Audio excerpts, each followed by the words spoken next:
So, welcome to episode 6 of the podcast. Tonight, we're going to be talking about what is considered to be one of, if not one of, or if not the toughest bar exam in the US, the California State Bar exam. So, sharing their experience and knowledge with us are attorney Angel Love Go-Gonzalez, who is currently in the US, and attorney Doranne Lim, who is in France. So, welcome, attorneys. Hi. Hi. Uh, musta kayo dyan? Teka, what can we do like a time check? It's It 6 a.m. almost here in Manila. What time is it over there? Sa uh, side ninyo? 10:37 p.m. it's Wow. 1:37 p.m. All right. So thanks for giving the podcast the time of day. I mean your time. But anyway, as always, before we get to the meat of the discussion, let's try to get to know both of our guests a little better by having them introduce themselves and give their own quote unquote humble beginnings here in the Philippines. So who would want to go first? See Doran. Okay, I'll go first. So I graduated with Angel in 2007, and we both passed the bar in 2008. Yeah, sorry to think there. And then after that, I was working in a photography studio. My first lawyer job was for Playboy Magazine Philippines, and then I decided to work for Chief Justice Renato Puno, and Angel so happened to be in the same building as me for a few years. And after a few startups in the Philippines, I decided to take my master's abroad and in IT and IP. So now I am working in an IT firm which specializes in digital IP, e-commerce, and social media. And that's what I'm doing now. Uh, Sounds very interesting. I mean, I think we can do an entire episode on all the other stuff that you did. But Sure. well, yeah. For now, let's stick to the current topic. How about you, Angel? Duran already mentioned we graduated 2007, passed the bar 2008. I guess when we diverged ways is when I went to CSIP Salazar Hernandez and got my tan for a year. And then afterwards, I went to Justice Velasco in the Supreme Court. Stayed there for, I think, around three something years before moving to the US. And then that's when I took the bar. But then I still love being in the Philippines. So I, my friends and I got together and we have a law firm in Makati. No, Pasig. In Pasig, it's the CNVD law. It's like me and like four other people from my batch. So the office is still like, are you still doing anything for the firm or? Sometimes, yes. But mostly I try to look for clients or like having issues with immigration. That way I can use both California license and Philippine license. But not as much work as I would want, especially now that, I have two kids. So All right, it's very interesting. So, uh, I mean, anyway, let's just jump right into it. Ultimately, what made you think and decide to take the California bar? Like after passing the bar, and it sounds like both of you guys had very decorated experiences or like jobs here in the Philippines. What made you decide to, you know, go to the US and take the Cali bar? Who would want to? I think Angel should start because you took the exam earlier, earlier. right? Yeah. Yeah. Okay. So me, I think it's just because I got married and then I moved here. I think it made sense for me to try to take the bar and see where that would lead me, if that would lead to a career the the US. Um, so that's basically why I did that. But if it had not been for that, I guess I would have stayed in the Philippines. Yeah. All right. How about you, Interesting. Duran? Well, to be honest, it's not to practice in California. It was hopefully to have a lawyer's license in France because under French law, you can actually have a license if you're already licensed in your home country, provided that your home country allows French lawyers to practice in the Philippines. And since the Philippines has no reciprocity, I needed to take a bar exam somewhere else. Oh, so you didn't Yeah. really want to practice in California? Well, not immediately. I mean, I can. I was born there, so I have family there, friends, and Angel is there. But it wasn't an immediate goal. The short term goal was to get licensed in France because you can take like a mini exam, which is like an ethics exam plus a panel interview. So it's not a full bar exam. It's just basically ethics and an interview, right, in French. But you need to be licensed in a country that has reciprocity. And unfortunately, we don't. So that's very interesting. Yeah, I think it's gonna take very long if we go like step by step to what led you there. But I guess that works for now. So I want to jump to the next question. Like, what if I wanted to take the exam? Like, I wanted to ask about the basics or the essentials to take the California bar exam. Uh, I looked up the exam online, and they have what they call equivalency. So I was hoping that you guys can explain what that's all about. Like, can anyone share? Like, who wants to start? Okay, I'll share since I was the most recent bar taker. I think what they're looking for is not necessarily an equivalent JD or an equivalent LLB per se. They want to see how many units you had in law school. If the units and the law subjects are sort of equivalent to what US law education is. So I think if you studied in a common law country, there are more similarities. But if you studied in a civil law country, there are less similarities. And I think they just want everyone to be sort of on a level playing field. And if you're licensed already in your home country, that's the only requirement. However, if you're unlicensed in your own home country, I think there are more requirements than that. I'm not sure because I didn't really bother to check. And then you need a moral character determination, which you have to get from friends, professors, someone to say good stuff about you. Then you Does it need to have to take, be? Sorry to cut you off. Does it have to be sure. like someone in the U.S. No, or? it can be anyone actually. Mm, It can be anyone. Then you put their job, their address, their position, how do you know them, and then the duration of the length of time of how long they have known you. And then you also need to take the MPRE, which is the multi-state professional responsibility exam, which is not in the same day as the bar exam. So it's basically ethics. And then you have to, if you're already a licensed lawyer in your home country, you need a certificate from the Office of the Bar Confidant stating that you're a member of the bar. And then you need a letter from the IBP stating that you're a member of the bar in good standing.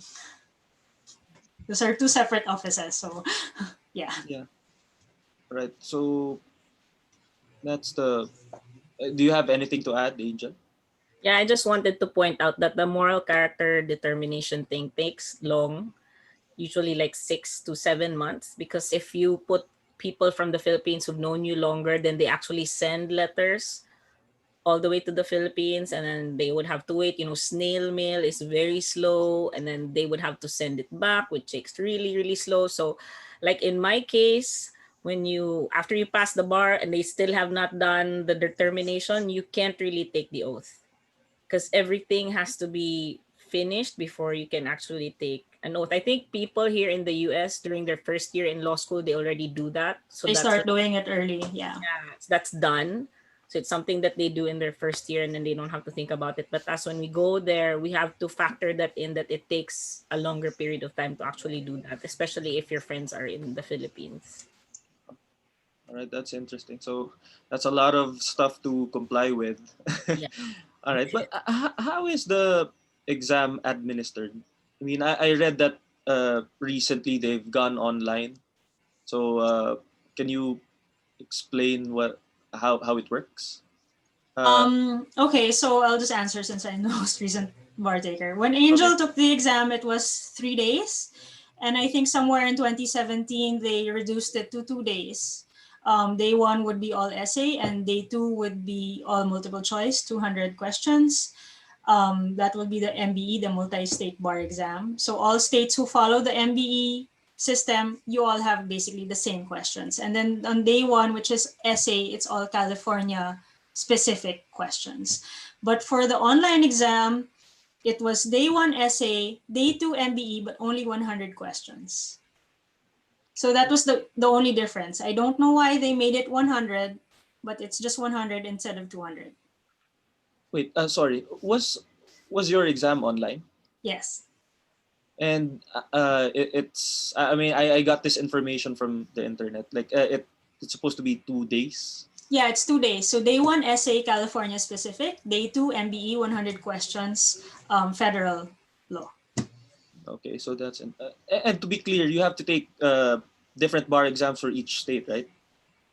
Yes, but for some states, you can have your MBE score transferred. You have to check. I don't know which states accept that, but since you've taken your MBE once and you give them your score, sometimes, depending on the state, they will accept the score, and then you just have to take the essay exam. Wow. How different was your experience, Angel? I mean, I know that you took the exam earlier, so I'm guessing it wasn't online. What was it like? So mine was totally different. We had to go to the exam center, and then it was 3 days. So it was one day, whole day essay. Then the second day was all multiple choice. And then the third day was whole day essay again. So So you had three it days. so it's pretty much like the exams we have here in the Philippines. No, but it's not three, it's not spaced out in It's weeks, consecutive days. consecutive Ooh. days. So it's Tuesday, Wednesday, Thursday, you have to take the exam. Wow. And you don't know which subjects are coming out. So you have to Yeah. know everything. It's not like in Manila, Monday is poly and labor. Is it labor? Next Wow. Monday is this. You don't have like a week of, you don't have like 4 or 5 days in between Sundays. It's just Yeah. everything in 2 days, or with Angel, everything in 3 days. And you have to know state and federal. Yeah, you have to know. State civil procedure, federal civil procedure. Yeah. State evidence, federal evidence. It's amazing. Is there any particular reason why they don't tell the examinees ahead, or Yeah, because why? like so you're really expected to know? I mean, like in the Philippines, like you mentioned on the first Sunday we have like political law, on the second Sunday we have Well, civil what law. they tell you in advance is you do know you only get 5 essay questions. And out of 13 subjects, you can just probably guess what those 5 are. And I think last year, or was that 2018 or 2019, they accidentally leaked the topics to the law deans. So I think 3 days before, all the students knew that the 5 essays would be like, okay, 1 evidence, 2 family, 3 whatever. But still, you don't know the question, so it's not really helpful to just guess based on averages and stuff. Right. So if it's just 5 essay questions, yeah, 5 1 hour essay questions. So And it's then you not, have a performance test, which is 90 minutes. so it doesn't really take the whole day, right? Like unlike here in the Philippines, pretty much. It takes the whole day because, for example, if you're sitting in the room at 7:30 in the morning, it takes them half an hour to read the instructions and, let's say, give out test booklets, or you test the software. Then you have an hour taking the essay one, and then you have a 15-minute bathroom break, and then after that you have a 15-minute login time, and then you have an hour to do essay 2, 15-minute bathroom and snack break, 15-minute login time, and you have to enter the password and resolve some stuff. So by the time you're finished, 7 hours have passed. So it's the whole day. Okay, noted. Yeah. Because if you count 5 hours plus the PT, which is an hour and a half, that's already 6.5 hours. All right. Yeah. So I want to get into like how tough the exam really is. So again, I went online. I saw that takers usually number around 16,000 a year. I don't know how accurate this is, but I got this online. Takers usually number 16,000 a year. Like in February this year, there were like 4,000 plus takers. I think for October, there were more than double because the whole world could take it without traveling to California. Oh. And the passing rate ranges from like 26% to 50%. So Um, I don't know actually the percent. The passing score before was 1440, and 6 months ago they lowered it to 1390. And in terms of the rate of passing, I can't really say. Angel, did you check how many people Yeah. passed in your year? Not for like the ones that graduated in California and took the bar in California, but the ones that were foreign educated and who took the bar, Like 2%? What is it? like 16, Ah, 14 16. No, okay. percent. Yeah. And then I think some, I know I saw before, I can't remember what, but they differentiated between those who took the LLM in the US versus those who did not. Yeah. And I know those who did not take have a lower passing percentage versus the ones that took the LLM in the US. So they're saying that the people who did not take the LLM don't really pass that much versus those that did. Well, what I really wanted to like ask or like know was yeah, given that I guess it's really that tough. So what was your experience like? Was it really is it really as tough as everyone plays it out to be, or like for someone like me who just read about it? Uh, can you describe or can you tell me exactly how hard the California bar is? Uh, Uh, do I go first, Duran? Go Yeah. ahead. So I think my thoughts on that is that as lawyers, since we're already lawyers, we have a preconceived notion of how to answer certain things. Also, we were taught in the Philippines a different way of answering things. For me, the California bar is like half knowledge and half technique because they just don't want to see that you know things. They also want to see you actually know how to write the things that you know. Are you writing it in a clear manner? Are you writing it in the way that they want to see it? So you hear those things on TV or on the movie that say, "I'm not a good test taker," because they look for certain things in their tests that should come out. For example, I know when we take the bar in the Philippines, let's say they ask you a certain question and then you answer it in like a paragraph or two and then you're done. The teachers don't really say, you can't really give me, Attorney Santa Maria says, jibber jabber, don't give me extra stuff that I don't need. But in the US, when you write down the the essay, it's like, this is my answer, it's first degree murder, but then I have to say why it's not second degree murder and why it's not homicide, why it's not this and why it's not that. I have to say it, all of it, and I don't really understand why, but that's how they want you to present it. So if you're not open-minded enough to know that they look for certain things that way, then yes, you might find it really hard to adjust to the type of thinking that you have to flesh out why it's not all these other crimes and why it's just this crime. That was my experience with the essay part, which I think is the one that's a huge difference from the one in the Philippines, I think. What do you Uh, think, Taran? Yeah, I totally agree. So it's not really a test of intelligence. It's a test of taking the test. It's your Yeah, skill in how to take the test. And it's basically a brain vomit. You vomit everything you know about contracts on the paper or on the screen, right? And I guess what's different is like in our school, from first year to fourth year, we're expected to answer in the blue book how we're going to answer for the Philippine bar. So basically, you have 4 years to practice your handwriting and 4 years to answer bar style answers.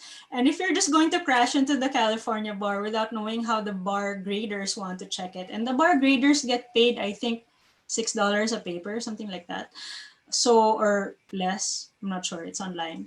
And you have to make the job of the bar graders easier. And they want to see that you tick all their boxes, and they have like boxes that they have to tick on the answer. So if, for example, you have a contracts question and the question is, da da da da, bought a Van Gogh painting, shipped it across the world, da da da da da da. Who bears the risk of loss when the ship sank? You have to discuss one, the contract was valid because there was a meeting of the minds and there was an offer and acceptance. An offer is valid when there is an intent to be bound. Da, da, da, da, da. Acceptance is valid because it was made before the offer was rescinded, before you get the risk of loss. So you have 1 hour to do all of that, and there's no time. If I had an hour and a half for each essay, I think everyone would pass. Even So for like for evidence, for like hearsay, is the evidence a hearsay exception? One, is it relevant? Is there probative value? Is the witness reliable? What is a reliable witness? Is it more prejudicial than probative? Is it excluded by any marital confidentiality, doctor-patient, attorney-client, therapist? You mention all of that before you get to hearsay. Then you mention all the hearsay exceptions, and then you explain which are applicable, which are not. And you have to do that all in an hour. Yeah. Yeah. gets. Yeah. So I guess that's what makes it. I mean, in contrast to the Philippine bar where we have like the entire Valid or morning. void. Valid or void, explain. But then you have 10 questions per subject, which that makes it difficult too. Actually, we have 20 questions now. Okay. So like the moment the bell rings, you start writing and you don't stop until like the afternoon bell rings. Okay. Yeah. Yeah. So but I guess it's a different kind of hard over there because it's like you have to answer in an hour. But Yeah. it's not hand. I mean, you don't write it down, right? You have to. For I the mean, online, you yeah. type it. Is Yeah. it is it like I'm curious about that. I think they're trying to do that in For the Philippines next for year. the in-person, you type it as well. You bring your own laptop, but you have the option to handwrite it. For the online exam, there is no option to handwrite it. So if you're a bad typist or you type slow, that is a disadvantage.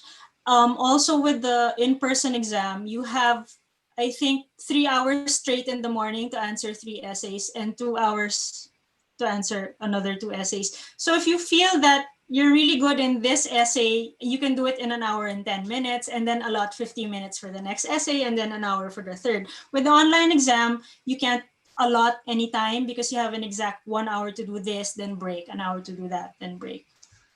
Interesting. So it's not so. I mean, over here in the Philippines, we're not really very. It's like foreign or alien to us, right? But my question is it's not really an advantage to answer your questions or your exams in typewritten form. It's not really easier than it is when you have to write down your answers. Is that what you're saying? No, for me, it's easier to type. For me, for Angel, I don't know. For different people, I So guess it's I different. think I think it's because when I took it, I also had to pay extra for like a laptop fee. But for people number one who find it, I don't have that extra $150 to pay for the laptop fee. Secondly, if your laptop malfunctions, like if you cannot, if it doesn't go, if you can turn it That's on, it. Yeah. if you don't plug it right, if you don't have battery, then what happens? Then some people just don't want to deal with that and they just want to write. So some people just don't want to think extra like, what if my laptop doesn't turn on? And Or you can't bring two laptops. You yeah, can you can only only install bring it one. on one. Yeah. What happens if it does? Like That's if it. it You take it. malfunctions? Take it next time. What do you mean? So You if you tapos. take it in person, I think some of the states allow you to handwrite that they'll give you paper. Yeah, you can do that. And well, yeah, we could do that. I saw that option when one of the people did not have her laptop wouldn't turn on, so she had to Yeah. write everything. Oh, well, at least there's that option. Yeah. All right. So I guess my next question was supposed to be if if the exam is considered tough because of the passing rate, and I was thinking that maybe the passing rate is low because I read that the number of takers in California are higher than anywhere else in the U.S. So, but anyway, since we're on this question, is there a correlation between the high number of takers and the difficulty?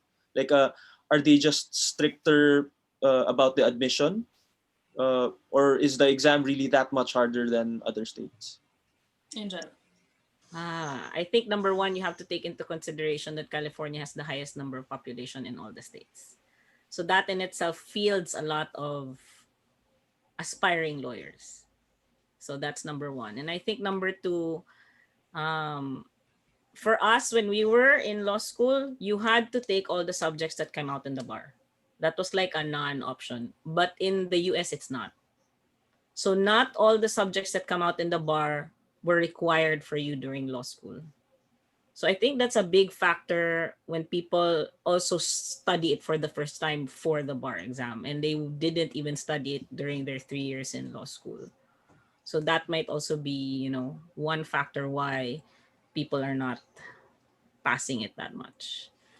And I think another thing that surprised me is, again, it's not about knowing, it's about how good are you taking a test.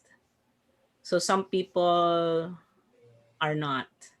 And I've had friends, you can ask for accommodations, because I know this one person who took the test like how we do it in the Philippines, 1 day per week for 3 weeks, because she could not deal with the pressure. And that's her, she had like a psychiatrist note and everything. So it's I think that's part of it. Like, I mean, you hear it a lot here in the US where people just can't take tests. So I guess that's also another factor. Wait, But and they allowed that person to take the exam that way. yeah, Yeah. but she So didn't pass though. She took it twice the same way and she failed both times. So she just doesn't really test well. She knows her stuff. When you talk to her, she knows her stuff, but she does not test well. So there's that. okay, Doran. Yeah, just to extend on Angel's point, I guess it's the same like in the Philippines. We have a lot of friends who passed the bar, but you really have doubts if they're a good lawyer. And we have amazing, intelligent people who don't pass on their first time. So it's normal. It's a test on taking the test. And I think also the practice in California for law schools is not necessarily a training to how to take a bar exam. So their exams in law school are not bar oriented. You know what I mean? I mean, in Yeah. first year, usually in the Philippines, the teachers will tell you, okay, when you answer your exam, pretend you're taking the bar, and this is how you're supposed to answer. In the US, it's a different culture. You're expected to have a review after, and you can deal with it after law school. In terms of the number of passing, I guess one, yeah, the population. Two, it's so dense, lots of practice, lots of law schools. And I don't know. I guess what makes the passing rate really low is it's really one of the difficult bar exam questions if you just look at the question per se and not look at the number of people taking it. I tried looking at the New York bar essay questions and the perfect sample answers recommended by the New York bar, and I was like, wow, maybe I should just take the New York bar. I mean, I was going to ask both of you if you took any other state bar exam, but yeah, I guess that suffices. That answer suffices, I guess. So to be clear, they don't make the exam in California a little harder because of the takers. It's really just that tough. well, I don't really know what their intent to make it difficult is. Maybe it's just to weed out also people who don't understand this whole system. I mean, if there are so many people taking it anyway, we can one increase the passing score or make the essays harder or both. So we can't guess what's behind the state bar in making their test this way. Angel. I have no thoughts on that. Okay. All right. I read something about what they called a cut score. Can any of you like touch a bit on it or like, explain what that is? Cut Doranne? score. The cut score or the reread score? I don't know Well, what the cut score is. I So just found it online, but I think so it's the same thing. before, I think before, so the passing was 1440. If you got 1390, I think they would reread all your essays. And then if you would pass, I think a certain thing, then they would pass you. And then they lowered the passing score to 1390. So I don't even know what the reread score is now. So I guess the cut score is the passing score, no? Not Maybe. sure. Yeah. So what you're saying about the reread score is if you make a certain grade, Yeah. which They're isn't obliged to reread your essays. a passing grade, you like merit a reread of your answers. Yeah. Interesting. I wonder why they didn't do that here in the Philippines, or why they don't do that. Well, in the Philippines, each subject has one bar grader who checks everything. So he makes the questions, he or she makes the questions, and he or she checks everything himself. In California, the graders are not the ones making the questions. The graders just check. Mhm. Yeah, and you don't have like a bar like chairman for the year. Like there's nothing like that. In fact, if you have a potential bar question, you can email it to the state bar if you want to suggest essays. People do this. All right. Yeah. Oh, well, you would know because I mean, both of you would know because you worked at the Supreme Court, right? So, uh, well, since we're on, the topic of the Philippine bar, what are would you happen to know any other like interesting or notable differences from how we do it here in the Philippines, in contrast to how it's done over there in California? Like, well, I read that the rates for each exam are published, and that well, you touched on it earlier that there's available data on ethnicity, on the foreign students who took the exam, or like which ones are the foreign licensed, or the foreign lawyers, those who have the LLMs. Can you like bring up some other interesting differences from how we do it over here and over there? I guess. I would say we don't have that because we don't have foreign lawyers taking the bar in the Philippines, right? Well, They that's don't I allow mean, that. Or have they, Duran? Is there an update to that? No, No, wala no, pa. there's no update to the last resolution. I think Okay. a few years ago there was a resolution, but then I think there's no implementing rules, so I can't really say what happened after that. I think that was in 2011 or 2010. I'm not sure. Yeah. I don't think you can do it by ethnicity because then everyone is just Filipino who took the bar in the Yeah, Philippines. That's we should that's do why it I per guess province. yeah, I guess they should do they that. That's they do it per law school because that's what people care about. And law schools care about that because it's marketing. So if they have a high passing rate, they get more first year students Mhm. than the following year, and you have a lot of enrollees because you have less fourth year students, and you have this pyramid thing that first year students are paying for everything, Mhm. right? So yeah, I guess the biggest or most interesting difference is the fact that they publish the exam rates, because you know how we are over here in the Philippines. It's like a common joke na, oh, I was the 11th rank actually. Hindi lang pinost kasi top 10 lang yung pinopost nila. Oh yeah, So there's no ranking. They don't tell yeah. you who's 1, 2, or 3. Yeah, it's just like you pass or you didn't pass. That's it. and there's no Oh, stigma if you There's fail. no stigma either.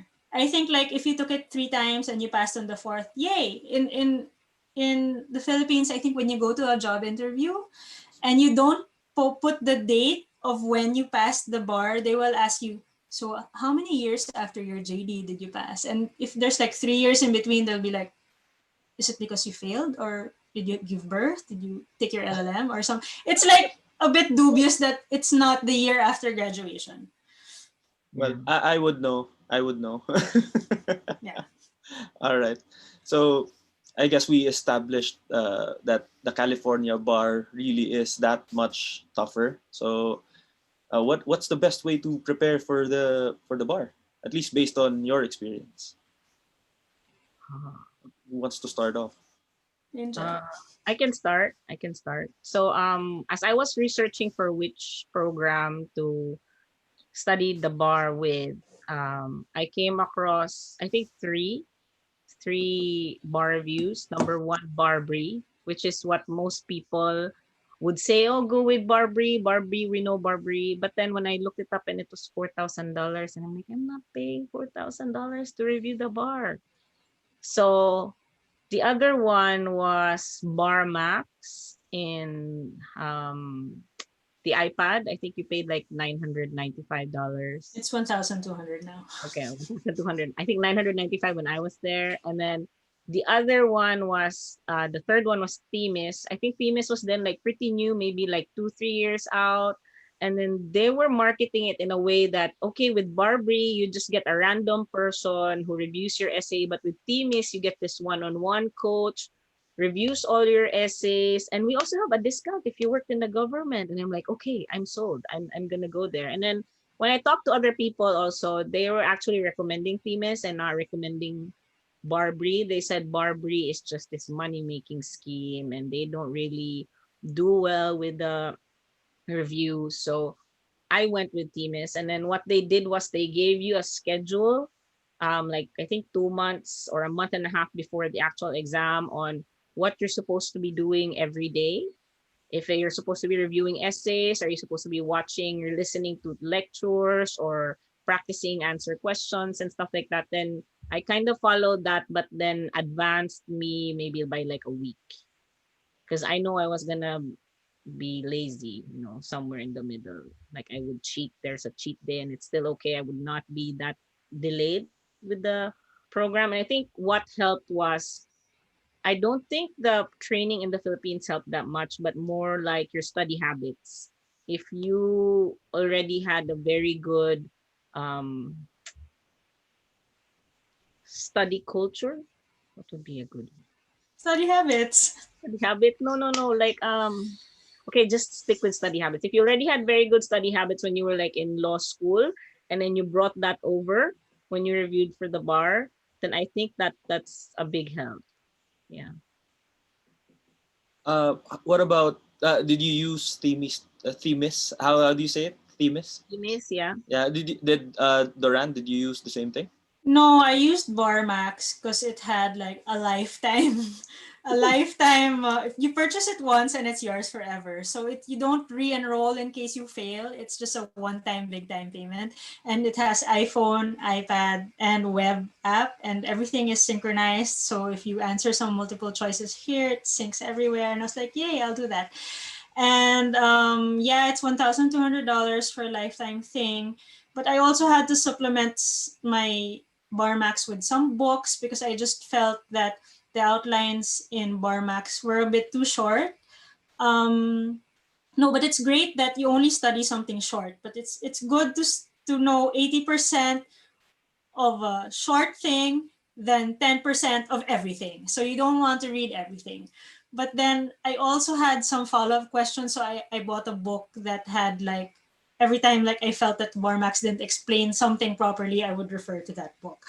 Um, what are the other questions about Barbary? So Barbary has been a monopoly for so many years. They had no competitors, and I think in the past 8 or 10 years, they're starting to have competitors now. So they're marketing more. Like even Barbary markets to me until now, even if I unsubscribe to their emails because they have like a Paris program, which is $6,000 because it's outside the US. And when you get there, it's literally just you're watching a video of a guy talking. So it's not even a human person talking to a class. You're literally just watching a video.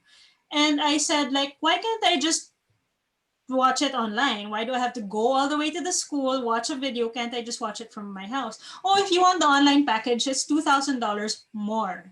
So I was like, Wow. this is crazy.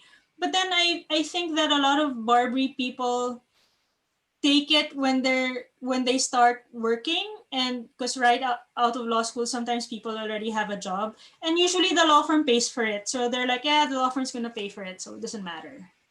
Mm. Yeah. So And then when you tell them you can't afford it, they'll give you a discount. I was just like, well, it's really out of my budget right now. We'll give you 40% off. And I was like, wow, how far is this guy going to go? I was just trying to put down the phone, and I was just telling him I couldn't afford it. And he just, okay, 40% off, right? So I'm sure he's willing to go lower. Because the Barbary sales agents have a quota to meet. Mm. so Yeah. you do all your studying on your like tablets or like Yeah, digital? everything, yeah. And I did it while working. So it wasn't exactly the best thing to do. I mean, I would have preferred, just taking a leave from work for 2 months or almost 3 months and just study every day, but it took a lot of self-discipline. I had a schedule. Barmax gave me a schedule, but then it's for people who don't work, so I had to adjust and stretch the time. And double up, triple up on weekends and make sure I did this. It took a lot of self-discipline considering that my last bar exam was more than 10 years ago. So I guess the mental stamina wasn't there anymore, to be honest. No, actually, my question about studying on the tablets was more about what if you wanted to like study using something printed? Is that an option or? For Barmax, you can actually order the printed notes of everything. It's like $65, I think. Yeah, plus shipping. So if you want the printed outlines, that's fine. So They can provide. $65 on top of the fee, first I fee. think I think so. Yeah, I think so. Is that the same for Themis? Well, team has already sent everything, like the actual copies of the books and everything. They send it to you in one big box before you even start. So, but then it's shipping to France. I think is more expensive. That's why Doranne didn't go with that because they Yeah. couldn't find a way to ship like that big box all the way over there. And then I think also one more thing that really helped for the bar exam, and I was telling Duran this, there's this guy who does lectures. His name is John Holtz. And what he does is just prepare you for the performance test, not even the essays, just the performance test part of the Although exam. he helped me with this. He does essays too. And then he says his guarantee is you will pass the bar if you take my course. So he actually has like you only pay this much money now, and then once you pass the bar, you pay the rest because he guarantees it that you will pass the bar. Yeah. With just that one. He doesn't even review you MBE, doesn't review you anything else, just performance test. So he just tells you how to take the test with the performance test. And he's really, really good. So no one that he has coached has ever failed. I don't know. That we don't know. I don't know. So But he his workshops are Go ahead, Angel. no, go ahead, Durando. So his workshops are performance tests. But then when I did speak to him, apparently if you do want him to coach you for MBE and essay and performance tests, he has all these like test taking techniques which are amazing, but unfortunately I was able to contact him very late in the study time because something went wrong with his email and stuff. But yeah, he's really good. He's very patient. He points out everything. He's very detailed. He shows you what to watch out for, what the red flags are, what the red herrings are to expect, and these are small golden nuggets of knowledge that you won't know no matter how many sample exams you practice. Like even if you did, let's say, 100 sample exams in or 100 performance tests, you won't know these things. It's because I guess he studied all the patterns and everything, and he has a lot of experience, and you realize, oh yeah, I didn't notice that. Okay, oh yeah. I mean, it doesn't guarantee. I didn't feel like I was going to pass, but I just felt that I had more ammo in my war chest and more confidence, and which is what you need during an exam. Sometimes it's a psychological thing. Like if you feel that you're empowered enough to pass it, you will. But if you feel despair before the exam, you're not gonna make it. So yeah. Very nice. John Holtz. All right. So No, I just want my to give one example. Just go. what I remember from his class is that it's a contracts question, but it's product liability. Angel, So aren't we bound by the NDA? isn't that like a past exam though? Aren't we not allowed to? Are we allowed to talk about him? I don't know. No, We but are I didn't give away any of his techniques. I was just marketing him. To me, I will just say something that really stood out to me is that when you look at the exam, there was a question about like product liability.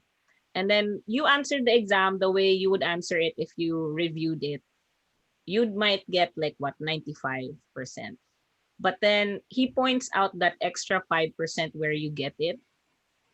If you look at, let's say, the picture. So there's a picture of the product on the papers. And nobody NDA, puts it. NDA. It's not part of the question. It's not part of the question, but then it's just there and people don't notice it. But if you do, you might get that extra point. I think it's just that. Yeah, I mean, 5 points in an essay is like life or death, right? Yeah. Yeah. I think Is Yeah. that it for John Holtz? Yeah, I love him. He's amazing. All right. My next question is that you touched a bit on it earlier, but to be clear, to make it a direct question, you take the exams as lawyers in the Philippines. Does that give you an edge over your co-examinees who are fresh from law school? Or, I mean, of course, they also have the advantage of having actually studied U.S. law, but does that necessarily weigh more, or do you That's still such have a a distinct that's such an advantage? it depends question. I mean, right? Yeah, so given it depends answer. I mean, like, it depends what law school they went to. It depends what law school we went to. It depends on our study habits. It depends on their study habits. It's too many loose ends to make like any significant conclusion, I Well, think. more like did preparing for the Philippine bar give you like a distinct advantage over, I guess you take the exam with younger people because they just got out of law school. Does it Well, work that maybe way? it just gives you confidence that you already took a bar exam. So you know the pressure that you're going to feel. You know the things that you have to memorize. You know, again, study habits. And I guess just the intense experience of the Philippine bar is pretty intense. I mean, there's so much pressure. Your school is cheering on you. There's a passing rate. There's a stigma if you fail. Like, it's too much. I mean, in California bar, I was just like, okay, expect the worst, hope for the best. No one cares if I fail. Hmm. So I don't know about Angel if she feels the same. Was it No, I think I agree with Doranne totally. really? So, well, yeah. Actually, that was more the point. We know how crazy the bar exam is over here. Uh, I was thinking maybe it could give you an advantage when you fly over there, but I mean, based on your answers, I guess not. No, I not mean, really. the bar of Angel and myself in 2007 was the one they had to lower the passing score because not enough people passed. Hi, Justice Ascuna. Both you guys took that bar, right? Yes, that bar. Yeah. Yeah. Congrats. All right. Yeah, there was one other thing that you mentioned earlier, Angel, about the repeaters, was it? Or those without LLMs, they bring down the passing rates. No, I Uh, think Doranne was saying something about the repeaters bringing down the passing rates. Yeah, so repeaters apparently they said bring down the passing rates because I guess if you don't reach a certain score, like if you well think about it this way, if you passed because you missed the passing score by a huge chunk, there would have to be huge leaps and bounds in how you study for the next exam. But if you're going to study and you're just going to hope that you're going to pass the next time, but you didn't really change anything, then you won't pass again. You know what I mean? I think it's the same also with some of my friends in Manila. Like they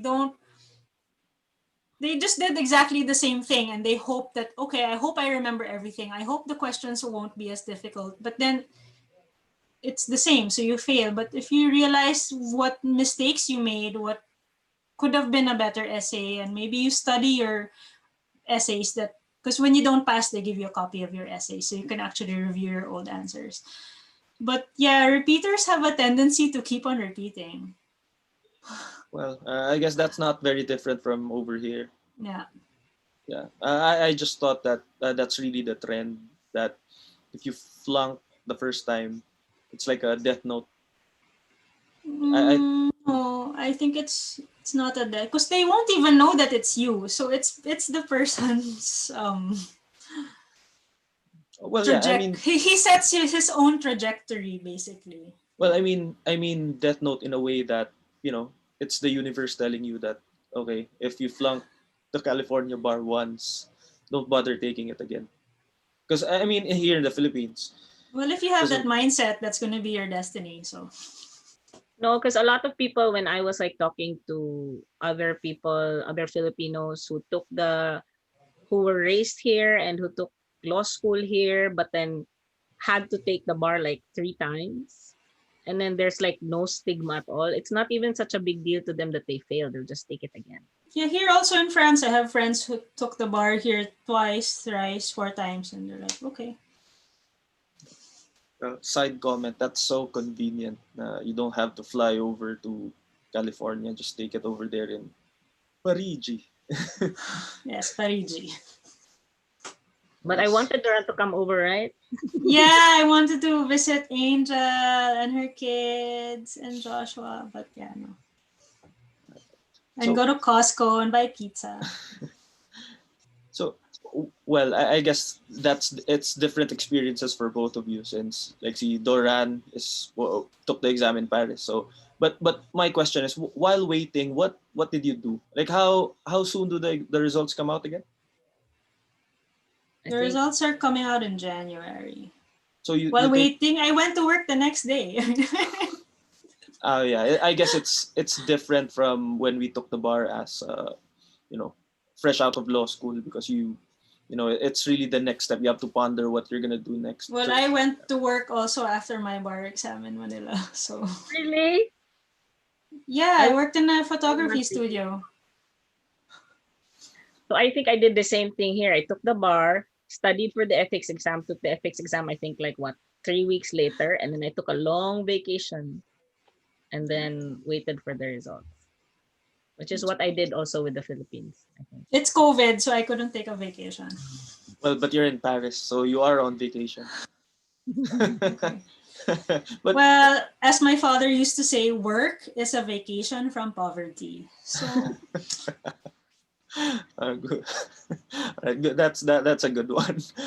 But was it just as unsettling as it was while waiting for the Philippine bar? I mean, I guess that's where I take off from you know, does it help that you already took the Philippine bar when you took the California bar? What was it just as tough waiting for it? I would say no, because no one knew I was taking it. There was like no pressure, because I think when you took it in the Philippines, everyone was like waiting for your name. People would text you, hey, you passed. Or like if no one would text you, you know you failed. So here, no one really knew I was taking the bar. There's no added pressure, external pressure that way. It was just mostly from me. If I did I do enough? Did I do that? But aside from that, there was really none. And then the way they also give the results is that they give it to you 2 days before they give it to the public. So you have those 2 days to yourself if you know you passed or you did not pass. So you have time to compose yourself too before everyone else knows it.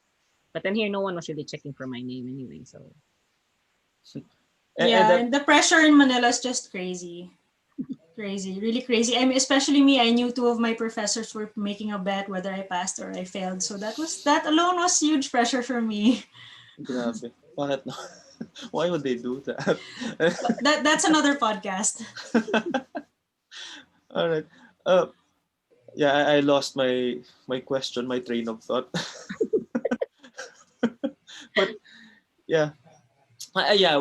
I guess it's not as tough because, like you said, there's no stigma if you fail. So, like, who I'm not cares, right? saying it's not as tough, but I get the pressure is not as tough. not But the exam is difficult. Seriously, if you had to take the Philippine bar in 3 days or in 2 days and know everything, that's crazy.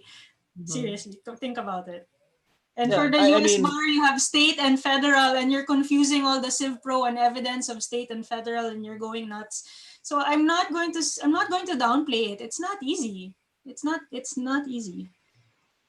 yeah, but I mean, it's not as tough like if ever someone did make it, because no one really cares and you can just take it Yeah, again, Yeah, like it's nothing. there's just no yeah. stigma. And There's no yeah. there's 2 exams a year. Yeah. Yes, that Do too. people do that? Like if they fail the first one, they take the next one immediately. Yes, Yeah. That's a the lot better of way, them right? do. Yeah, because usually you don't start work yet if you haven't started work, and two, you can't work as a licensed attorney if you don't pass. So usually you're only a paralegal. So you want to shorten the time between your failing and your passing. So of course you're going to take the one immediately after the one you failed. But if you're not working in California and you have no pressure to pass the bar in California, then you can wait a whole year. But of course, you have the forgetting curve, right? I mean, the longer you prolong your retained short memory, the sooner you forget it, and you have to study everything again. Yeah, that's not good. So, well, this question, I don't know if it's very like applicable, but because Doran already answered it. But after passing, uh, did you practice in California, or do you plan to practice in California? In Uh, Doran's case, Me? Um, I don't like the United States. I was born there. I don't think I enjoy life there, but maybe if a good opportunity came its way, I'll think about it. Crash an angel's house until I find my own place. But yeah, I'm not closing the door on anything. For the moment I'm here, I have no immediate plans of moving. So that's my answer, but I'm willing to relocate given the right opportunities. how about you, Angel?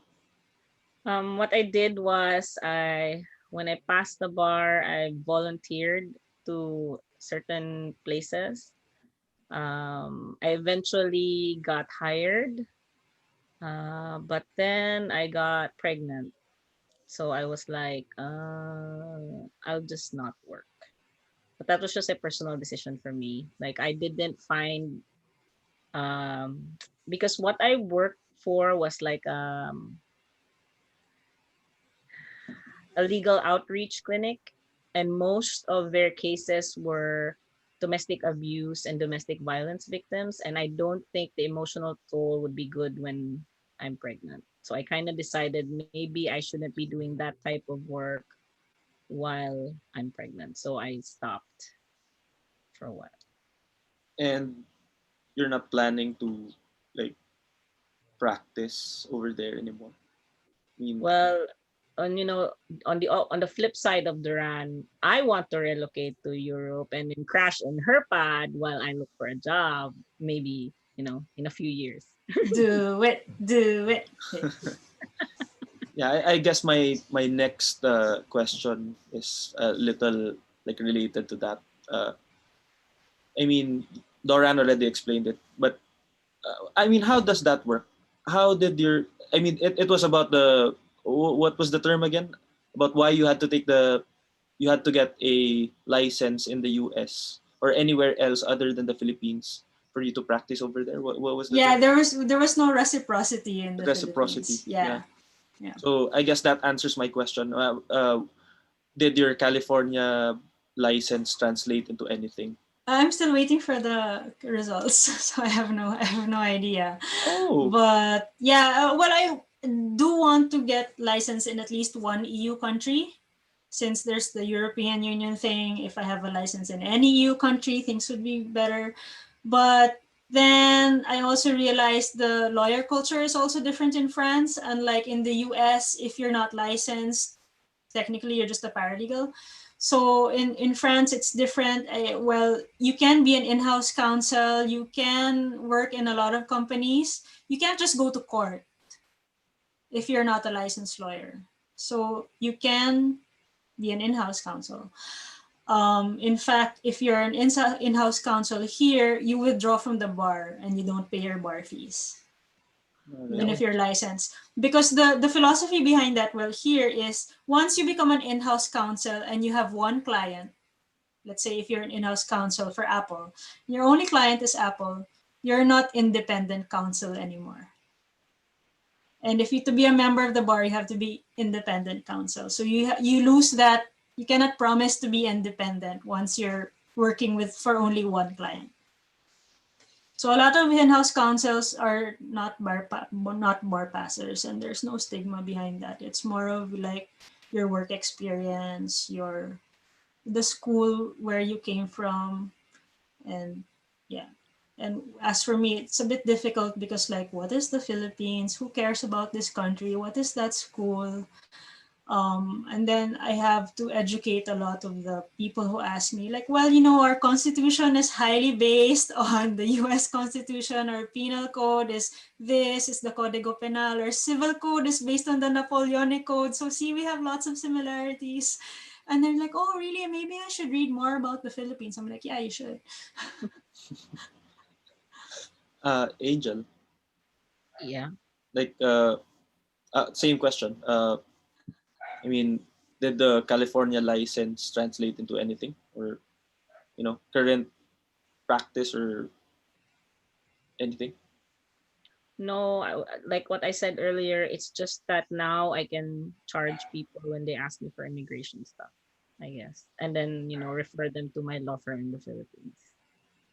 That's the only thing. So, any advice to Filipino lawyers who might be thinking of taking the California bar? I mean, anything that you didn't touch on in the previous discussions, like uh, It's what most people would need to do is actually learn how to take the test again. Like what Doranne said, that from the first year in law school, you're taught how to take the Philippine bar. So they need to let go of some preconceived notion on how the test would be. And it's totally not the same as how it would be if we took it in the Philippines. So they need to learn how to take the test here and not be close-minded as to how the bar exam here is administered, because it's totally different. Um, and then I guess that's a main advice I would give someone who wants to try the bar here. How about you, Duran? My advice is, hey, if you have time, just take it. I mean, I never saw any value in taking the New York bar or the California bar, but when you're young, just take it. An additional qualification on your CV is always good. Do it while your parents are paying for it, paying for your review class in New York. I mean, just do it. You never know 10 years down the line that you want to work somewhere else and you're like, oh, Philippine bar license has no value here. And yeah, you would have my problem now. But if you can take it right after graduating and taking the bar, I mean, just do it. I mean, it's great for your CV. until when are they allowing people to not actually fly to California to take the There's California bar? no announcement yet. So until they do, Until you they can, decide you can otherwise. really Yeah. review over here in the Philippines Yes. and take it. Yes. Wow, nice. Yes, and the deadline for the February bar, I think, is somewhere in January. So, assuming you have all your documents in order, there's still time. Very interesting. Yeah. Is there anything that I didn't touch on that you might have wanted me to ask?